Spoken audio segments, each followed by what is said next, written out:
Good morning, Liz. Good morning, Rachel. Good morning, Eric. Hello, everybody. Hi, welcome, welcome. Thanks for coming on. Good to We are, be here. I think I'm a little You scared. think? I'm not, well, I'm a little scared. I'm not sure what you guys are going to do to me today. that's half of the fun, right? For who? There may be some biblical sacrificial, I don't know, ritualistic healing through video, which you're reluctant to be on anyway. So I yeah. mean, the first part of that, when you said ritual sacrifice, I was thinking like, oh, you didn't tell me I was going to get lunch, but Yeah. Yeah. I don't know that that's in our budget at the moment, but I mean, I can Uber something over there real quick if you need provisions. I got a hot beverage, so I think I can last. Yes. Okay. Is it freezing there? Today No. is actually great. Yeah, it's beautiful. Yeah, it's supposed to be in the mid 70s, I think, today. Hmm. Oh, nice. Yeah, Yeah. February 3rd. Yesterday was pretty nice too. And then supposedly snow next week. Right. That tracks. Um, well, the what's it called? Groundhog saw its shadow, so we're getting 6 more weeks. Okay, Good. wait. Quick, Punks quick funny trivia stuff. question. Sure. Okay.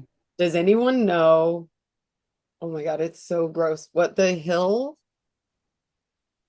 the name of the hill where you watch the groundhog come out of the name of it?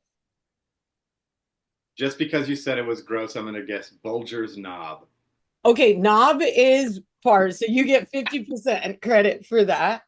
But it's like gobbler's knob. Gobbler's Knob. There you go. It's oh my God, I'm like that. I'm an adult and I'm having trouble with that word. If Like, that's not a heavy metal song or band already, it needs to be. well, I feel like it's the name, it should be the name of the largest Gobbler's knob. dildo commercially available. Gobbler's knob, just this That's terrible. It's terrible. what is going on? Okay, If that were a restaurant, what would they serve? Gobbler's knob. Yeah. I feel like Mhm. they would, since it's like gobbler in it, it would have to be like something with a nice German beer, like a big Okay. beer, right? Yeah. Stout. The mugs. The I was mug. thinking, yeah, that works. I was thinking it was like Cracker Barrel, but every meal is 2 plates high Mm. because you got to gobble it all up. And I feel like there has to be something knobbish in the food presentation. Like I maybe mean, it's all dome shaped. I think that's what the people who eat there are called. They're knobs. I like that. We'll stick with that. Okay. So we are chatting today with Eric Howerton. He's Right? our guest, our interviewee today. And Eric is in Oklahoma, where Liz is at the moment. Currently, right? You're not in Utah? I'm, I'm here at the moment. I do move around and travel a lot, but I'm back at home base for the time being. Okay. And Eric has Can you move to Tulsa? Or were you going to move to Tulsa? I haven't moved to Tulsa yet. Okay. I got a new job, so I'm working in Stillwater and Tulsa. Okay. But I was gone too much of December and early January to facilitate a move at that point in time. So the plan now is to move out there this summer, but Okay. the oh, best laid plans of mice and men, so they say. so Uh, they say. so yeah, So Eric's been helping us a bit with our editing of our book, but Eric also has some really fun projects. We'll talk about as much as he wants to talk about them.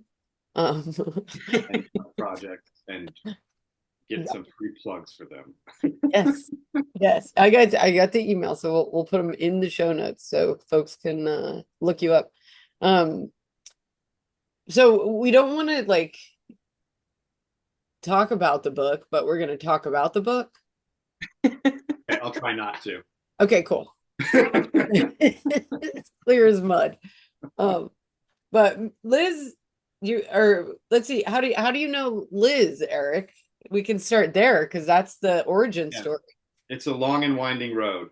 Um, Liz was cutting hair at a barbershop called Everyman downtown.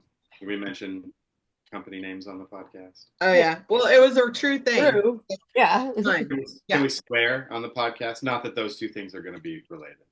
Oh yeah. We swear all the time. All Okay, the so time. Liz was cutting Swearing hair. is okay. All right, great. Liz was cutting hair, but I was not getting my hair cut by Liz at that time. I was getting my hair cut by another stylist who left after a couple years.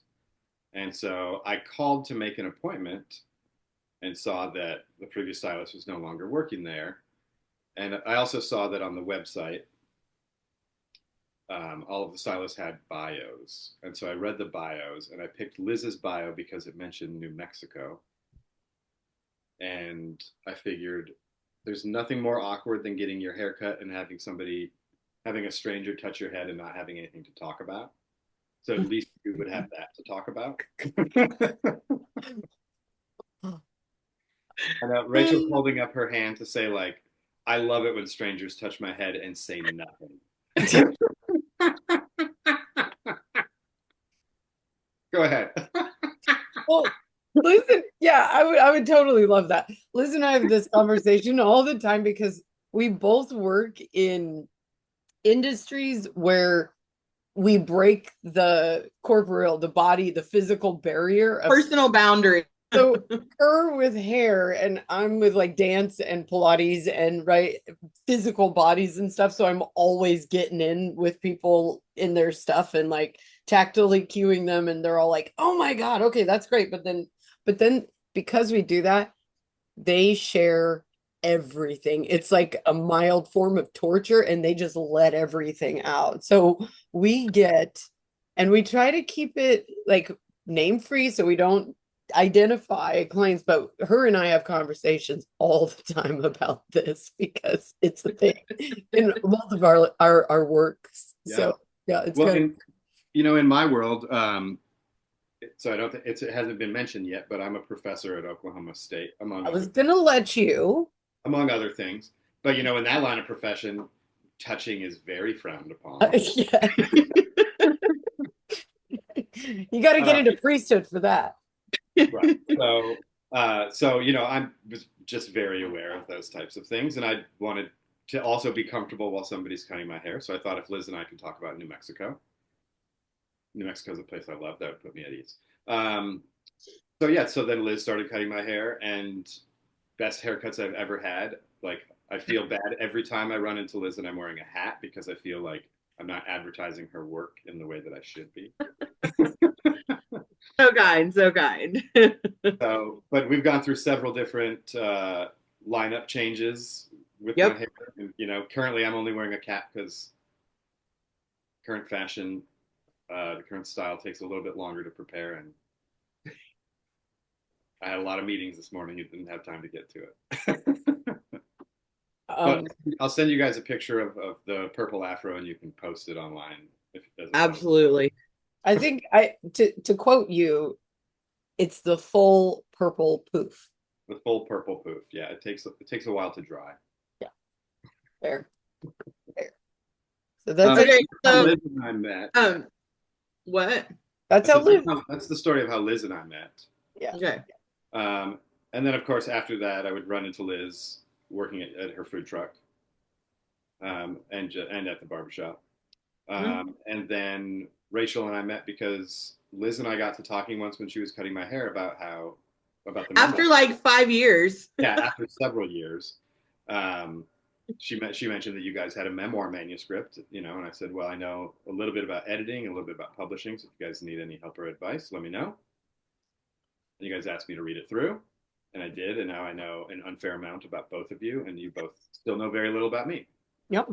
That's why we're doing this. This is payback. I'm just supposed to expose myself now. I said you didn't have to wear clothes, but it's totally up to you. Well, I wasn't quite sure how cold it was going to be today, so I erred on the side of caution. Well, thanks. So tell us a little bit about what you do other than being a professor, because you do have so much things that you do, and also like what you've written, things like that. And also, what kind of professing do you Oh do? yeah. Uh, Yep. I stand on the street corner. No.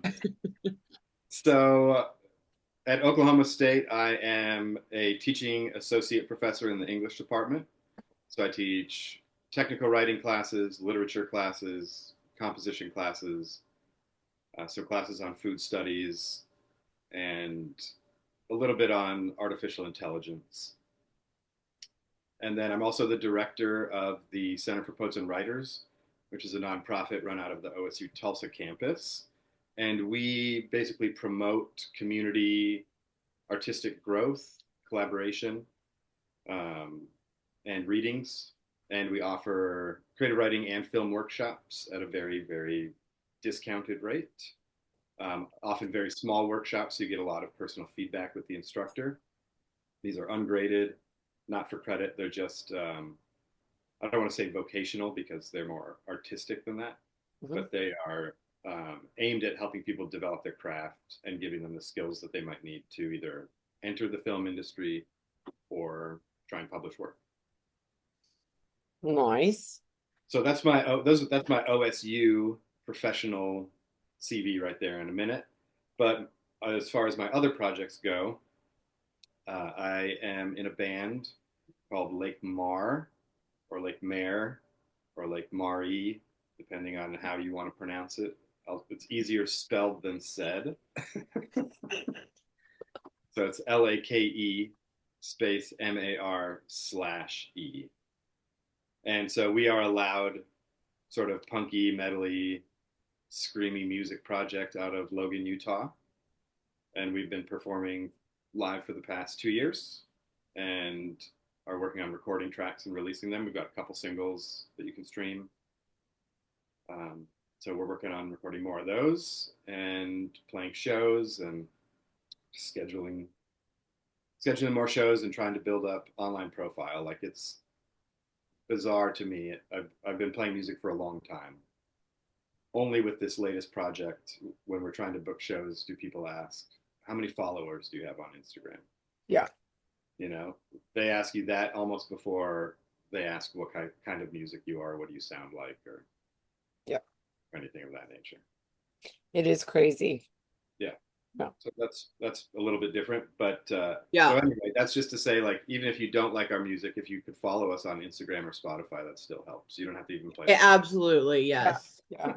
We I went to a show last night, which is why I said I look like death because I was just like I'm too old for like late nights anymore. Mhm. But the band that we went to see, which I really enjoyed, I'm finally got to see them, but they have a Apple. It was pretty cool. It was like a little Apple spot at the back of the when you exit. And so they want everyone to take tons of videos and then like upload. So before you leave, you upload them to their drive and then they use all that content for their distribution on their socials and everything. And I was Yeah. like, well, that's an easy way to put people to work for you. You don't even have to have a photographer, right? Or right, a videographer at the event because you've got everyone doing it for you, which was kind of I don't know if I felt offended or if I thought it was genius. Mhm. It's like, this is slave labor. I'm paying you. I see a lot of different arguments involved there on both sides. For one, as a performer, I don't mind necessarily if people want to take a video or take a Right. photo. Um, I don't love being on video in the first place, but when I'm performing, it's in a public space. It's inevitable. There's nothing I can do about it. Plus, I have most of the lights shining at me, so I don't often see it. Yeah. But if everybody has their phone out, I think it really does change the environment. Yes. And the band is already performing it on display, but if too many people have their phones out, now the band is a specimen for observation. And that's a much less personal experience. And I think live music is so personal. Like, why? And I take photos at concerts. I'm not saying I'm teetotaling technology at concerts or anything, Yeah. but it does interfere with that connection a little bit. Yeah, I think so too. I've done a lot less of that in my older years. As I begin the aging process, that's what we're saying these days. Yeah, I find more and more if I take videos or photos at concerts, it's to immediately send them to somebody who's not there, Yeah. not for my own revisitation purposes. I think the best thing about when you go somewhere and do something or watch a concert or whatever, and then you realize you haven't taken any videos, that's the best because you were having such a great time that you did not even think about pulling out your phone. You know what I mean? I feel that with like even other situations, but Yeah, no, I think that all-encompassing kind of being absorbed in the experience yeah, is so rare, Mhm. but it happens to me a lot with food, right? Like with a good meal, like say you go to a restaurant and you and the people you're with all order something different.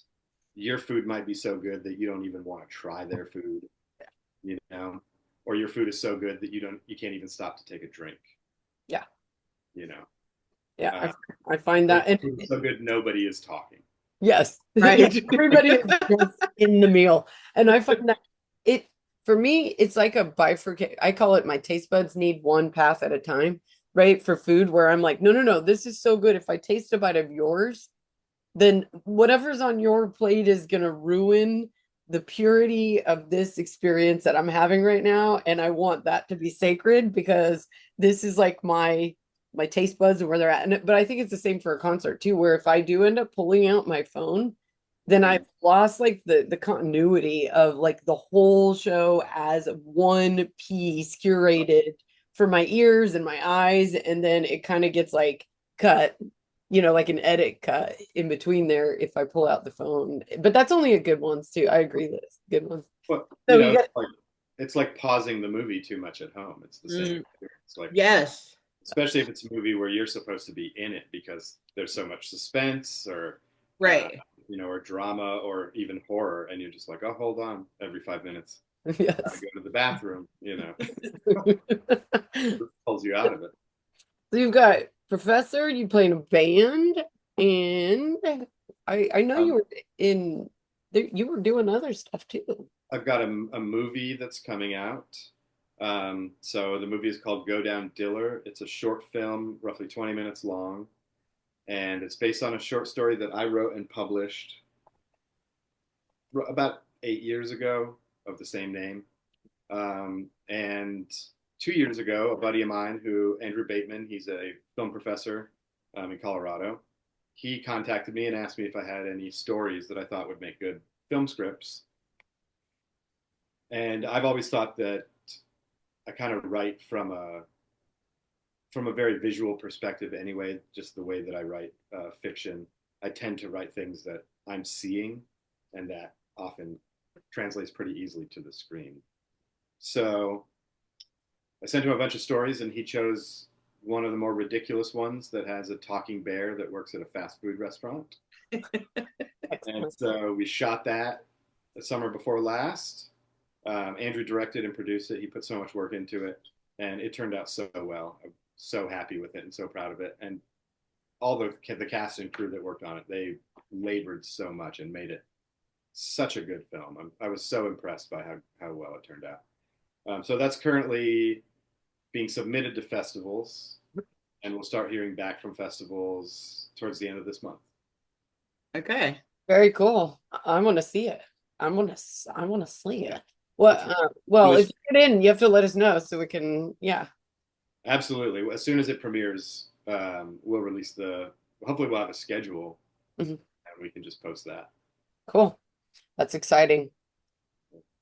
All right. And then what other things I have? I don't have it going on anymore, but there was a period where I was running a small hot sauce company. Oh Oh, yeah, tried that hot sauce. Very Yeah, good. so thank you. So that was Yeah. fun. But other life takes different turns, and just didn't have time to grow a garden and make hot sauce all spring and all summer last year. So took a break from that. That could come back at some point, though. We'll see. nice. Very cool. Almost all like artistic endeavors to some degree, which is really cool. I had one question for you. the not for profit creative writing poets Center for Poets and Writers. Center for Poets and Writers, is that funded by OSU? Do they get funding from that? Meaning, does the university get funding to run it for you, or is it So all of the workshops are self-funded. We basically pay the instructors from what we collect from registration payments. okay? And as much as possible, we offer scholarships as soon as we have enough registration to Cover. cover the cost of the instructor. Yeah. Okay, cool. The same for the film workshops. They operate very similarly, and we actually get a lot of donations from the Cherokee Nation. Okay. We Nice. support a lot of those film workshops and the enrollment therein. Good. That's cool. I was a little concerned. I was like, man, with a bunch of funding, I know that's going to get just chopped everywhere. It's always art stuff Yeah. that goes first, and I'm like, at least you're somewhat insulated from that. And I do think that more people are going to have to go with this model, where you're not just begging for, any funds or the government stuff that's probably going to most likely go away.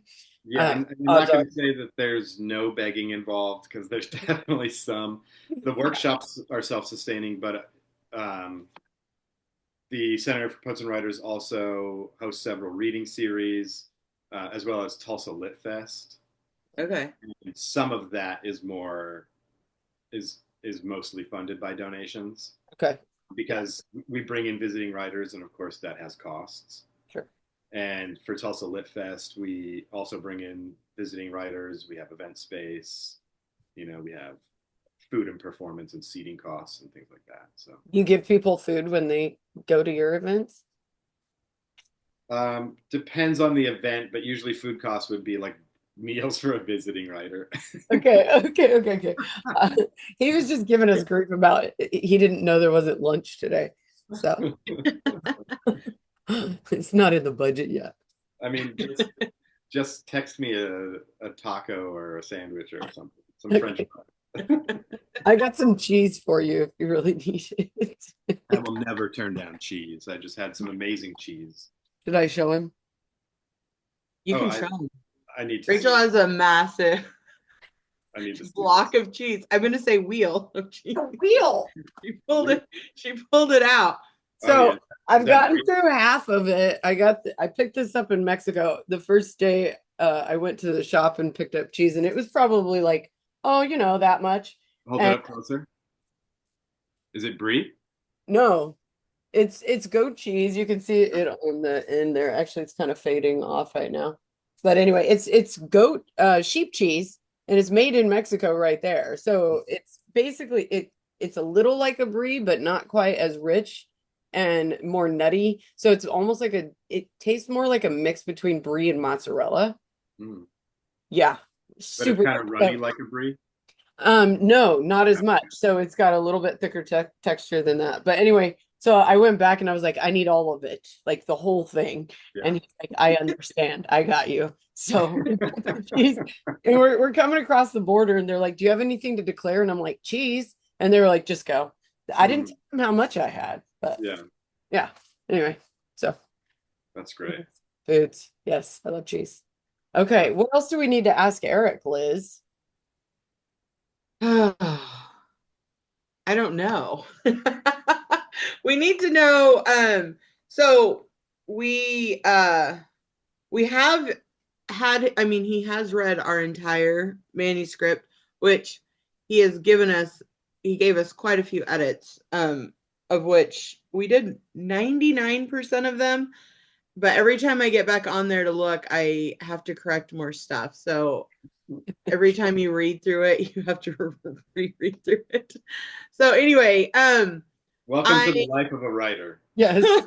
my God, it's so frustrating. I don't think, well, that's like, it reminds me of also barbering, when you're barbering and you're doing a specific haircut. You could cut forever and still think, like, you can do it too much, I feel like. I don't know if you can do that with a book, but I feel like with barbering, I can do it too much. But anyway, so what was your biggest thoughts when reading our manuscript, I guess? No, we're gonna Don't pass. ask that. we're gonna pass on that question because then, Okay. right? So, well, most of the audience and anyone who's listening understands what it's about in general, right? So they have the overarching, concept of it is memoir about this. But without him giving away all the things, maybe Well, I don't think it would be giving away the whole book, just like Yeah, I can answer without giving it away. okay. yeah. My biggest takeaway, one was just astonishment at what y'all had survived. Okay. That was the biggest impression, because I hadn't met Rachel yet in person, but I had met Liz, and just the person in the book did not match the person I knew, because you are just so different from who that person is, who you were, what, 20, Yes. 30 years ago, right? Yeah. So much has happened to you and you've accomplished so much and have become fully realized as yourself, and at that time you weren't able to be that person. So Sure. that was really interesting and amazing to see. Especially because one of the things that I think about a lot when writing characters and just, going through life is how much do people really change? Like how much are you the same person? Right. Maybe your thoughts are a little bit different, but deep down, would you make the same decisions now that you would make 10, 20, 30 years ago? I just think, I think about those types of questions a lot. And so to see like just how profoundly the person described had changed from the person you were, that to me made me really hopeful. Okay. Because I bounce back and forth between blind optimism and devout cynicism at the future of humankind. Yep. And so any story that confirms to me that people can come back from that dark place, no matter what that dark place is. There's a lot of people like in a dark place now who've just been led astray politically, and that's not even remotely the same thing that we're talking about. But just to see that people can come back from a dark place, Sure. is just very uplifting for me. There's yeah. We think. Okay. You go now, Rachel. We think. That was that switch you just mentioned. There's hope, maybe. I mean, we have yet to see. Liz still has a lot of life to live. Yeah. She may yet again end up in that dark place. Well, on the scale of most likely to join a cult, I'm pretty high up there. Oh, you're still pretty high up there. Oh yeah, pretty high up there. So we started rating people lately. Me and my cousin started rating the family, like nuclear and then like distant relatives as well, on a scale of like 0 to 10. How likely are they to be recruited and or join into a cult, at any given time? So my mom's like a 14, on that scale. On a scale of 1 to 10. Liz is a solid 9, 9.5. I mean, for sure. The amount of MLMs that she's done in the course of her life is living proof that she is at least a 9, minimal. And I even rated myself, like, I'm probably a 2. I mean, just because I'm like, I think like iPhone's a cult, right? Like, I'm like, yeah, there are things that I'm like, no, I'm not doing that other thing. So I'm like, yeah, how much have they, influenced me? There's plenty of things that we have cultic relationships with. Yes. Yes. They're just not all number one on our list. Yes. Right. Cheese. I might start a cheese cult. Absolutely. I would join the cheese cult, and it's maybe the one cult that I would actually tithe for. To gain some of the benefits of being in it. Yeah, that's fair. I would want to be as high up in that cult as possible. But I like the way that Eric framed his response to Liz's question, because it brings up something really interesting. We had another guest on the one of the last recordings that we did for this cast with an interviewee, and also was a former like IFB born and raised into it and everything.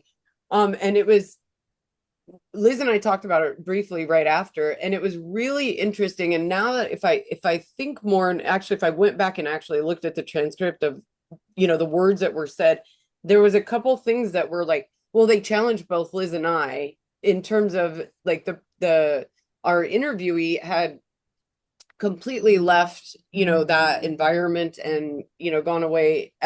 He went and he got in the military, which is really how he got out of it, which was, I was like, that's a great out, if you need to get out. And that's a quick, easy one to, just kind of ditch it all and go do your own way. But then in opposition to that as well, it was like, but they're still, let's say, remained very attached to some of the ideologies of it, even though there was a like, mean like geographical and physical separation of being in that environment, that there still remained, quite a bit of really strong help. I'm gonna say more of like a faith base. Right. You still had that. Yeah. But in two say, in like two sentences of the same thing seemed to counteract each other, where Sure. it was sort of like, well, I would never go back, but and so that kind of goes into that, like, do people change, do they change, do they not, are they capable of it? And it's like, yeah, well, yeah, I'm thinking of like removing yourself from an environment and, uh meaning geographical location and physical presence within participation of that group, but then Yeah. how much has it still, let's say, permeated who you are, like down to the core as a person. And we did discuss it, like, what do you take, what do you give up, what do you leave 100% behind, and what do you keep or find in terms of what worked for you for that And setting. that was another thing that I was impressed by, when I read the memoir too, was that even though this institutional religion had done a lot of damage to y'all, it did not make you less spiritual or connected, right, to the world and to each other. And I thought that was and I hope that doesn't spoil anything. And if it does, edit it out.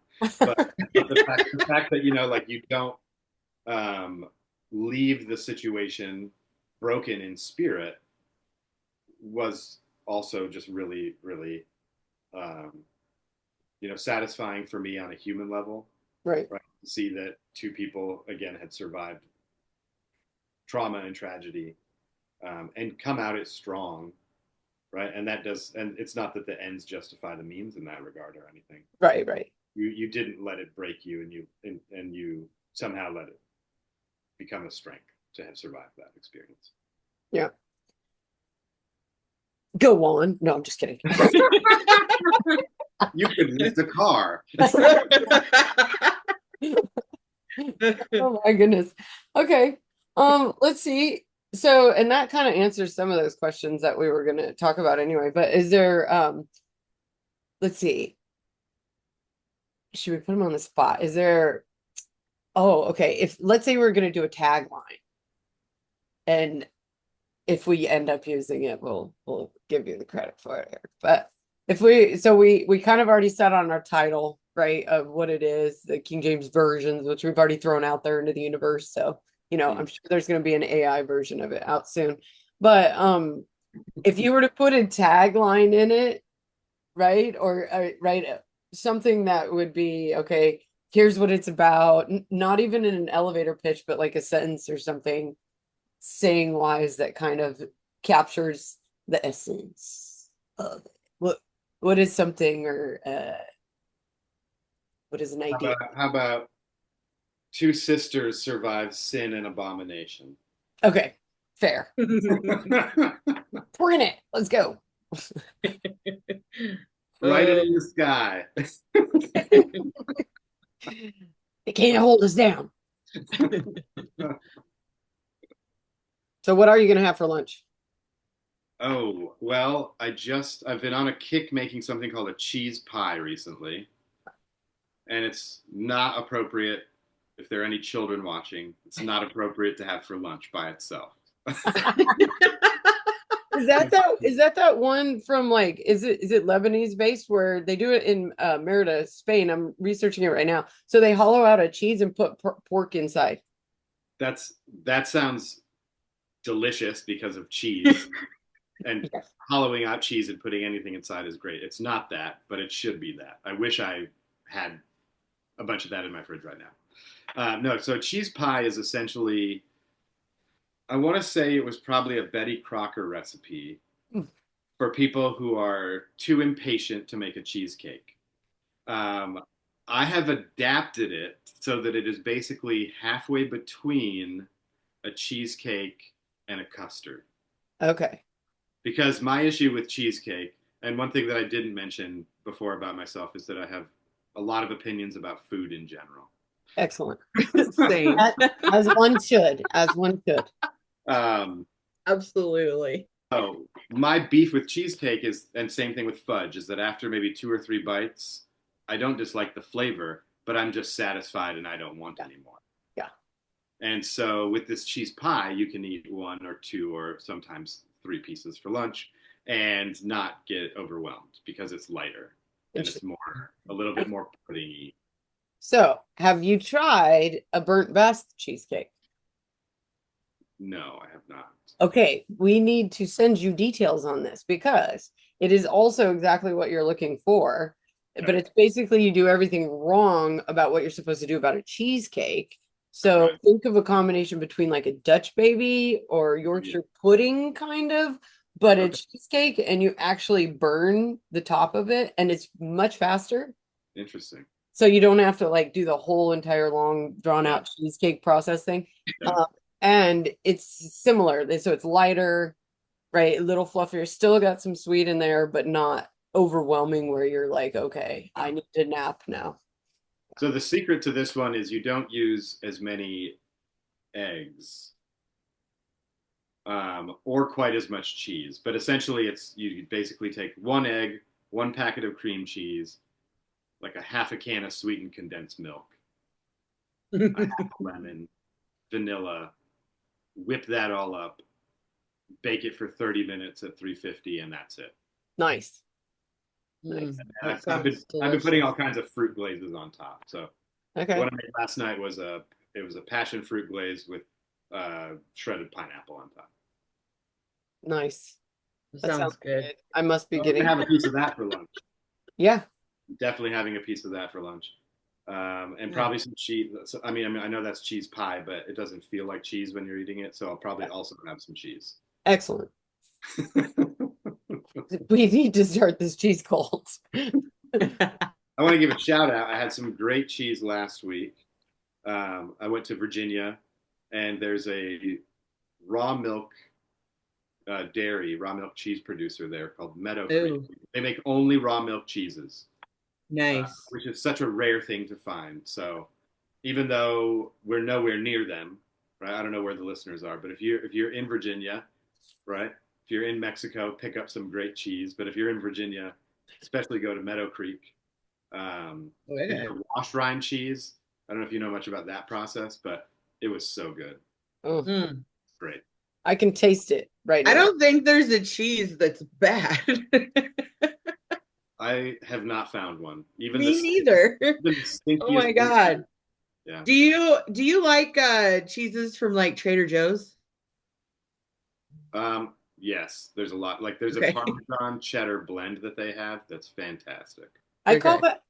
that question a non-question because if you put in a question form, do you like and cheeses in there, the answer is Okay. always yes for me. Okay, gotcha. Yes. Non-question. Well, I have found that I live 6 miles from one, and Aldi has some good cheeses sometimes. So I go, but like Trader Joe's is only 6 miles from where I'm living Yeah. right now.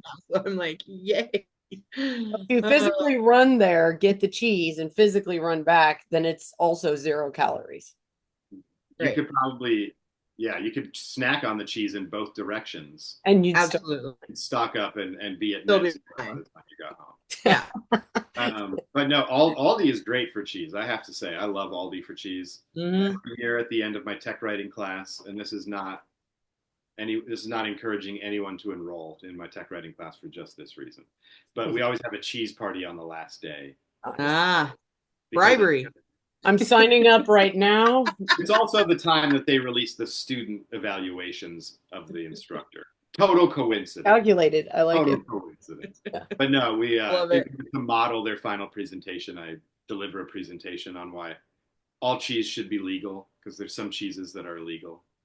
And we eat cheese during the presentation, and they love it. Cheese lives matter. Cheese, just cheese, 100, cheese 100. Cheese matters. Cheese matter. I have a one last question. But Liz, if you have more, I was gonna ask Eric. So what's your of the things that you do? So we'll say professing, banding, teaching or coaching, I would say, with your nonprofit, right, and working with those guys, and hot sauce making, Script writing. and film, writing yourself, and doing adaptations for film. Of all those plethora, which one would you say you enjoy the most, and why? And I'll just leave it open so you can pontificate. I would say probably the thing I enjoy the most isn't on the list. Oh, Perfect. And that would be skiing. Okay. With music being a really close second. Skiing and music are easily the two most gratifying things in my life. So could we get a professional career for you in skiing, or is that ship sailed? I think there's a real lack of downhill screaming professionals. So if you find anybody who wants to sponsor a downhill screamer, I don't know how you win awards at that or make money at that, but I'm open to hearing pitches. But love but darts is now going to be an Olympic sport, is it not? You never know, right? Like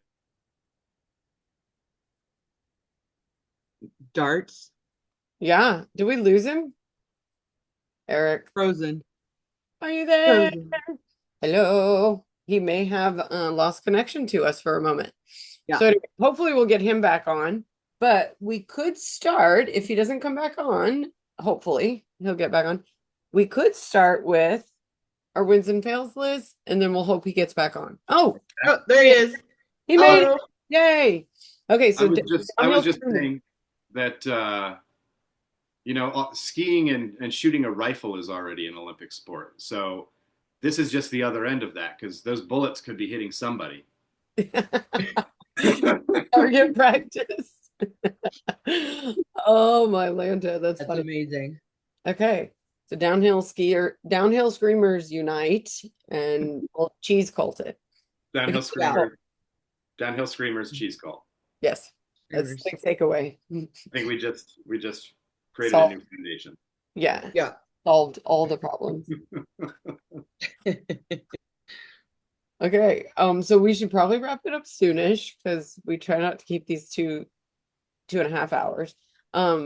There's pie that needs to be eaten. Yes, cheese pie is waiting. Cheese wheel is waiting. That's impressive. You've made a huge dent in that. I hope I've made progress. Yes, I'd like to point that out. It was whole. So yeah, I'm doing my part. Well, thanks so much for having me. Yes, thank you for being here. We are excited to chat with you, and I'm excited to see your stuff, the film in particular, when it comes out. And I think you told me your band name, but I didn't. I wrote it down this time so I can look it up and follow. Like Mar. Yeah, some more. R-E. You said it could be pronounced multiple ways. There's no wrong way to say it. Okay. But we end with wins and fails for the week usually. So do you want to start, Liz? And you don't have to participate if you don't want to, Eric. We just do, a win for the week, fail for the week, and then sign it off and wrap this sucker up. Okay, so I'm gonna say win is the weather. I'm gonna be super basic today.